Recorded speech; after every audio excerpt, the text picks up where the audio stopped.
Il était une fois dans un royaume lointain, une jeune princesse nommée Amélie. Elle était curieuse, toujours en quête de nouvelles aventures. Un jour, elle entendit parler d'un dragon qui vivait dans la forêt près du château. Les villageois disaient que le dragon était dangereux et qu'il fallait à tout prix l'éviter. Mais Amélie, avec son grand cœur, ne voulait pas juger le dragon avant de le connaître. Elle décida de partir à sa rencontre pour découvrir la vérité par elle-même. Elle mit son armure légère et prit un panier rempli de ses légumes préférés pour le voyage. La forêt était dense et mystérieuse. Amélie marcha longuement, jusqu'à ce qu'elle arrive à une grande clairière où le dragon habitait.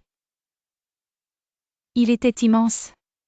Couvert d'écailles scintillantes et dorées, il dormait paisiblement. Amélie prit une grande inspiration et s'approcha doucement.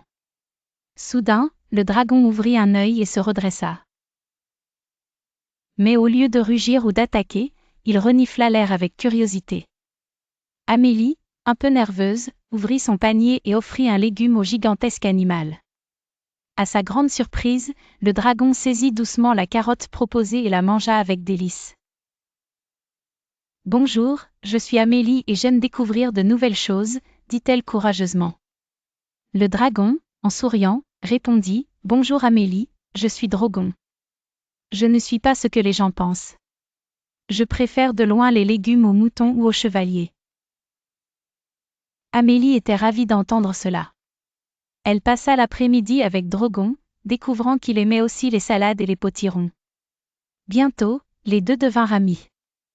Amélie promit de partager la vérité au sujet de Drogon avec le royaume, et elle tint sa promesse. Grâce au courage et à la gentillesse de la jeune princesse, le dragon fut accueilli comme un ami par tous les habitants. Ils apprirent à ne pas juger sur les apparences et vécurent heureux, cultivant ensemble un grand jardin de légumes. Et c'est ainsi qu'un dragon soi-disant dangereux devint le protecteur paisible du royaume, prouvant que l'on ne peut jamais vraiment savoir qui est quelqu'un avant de le connaître. Fin.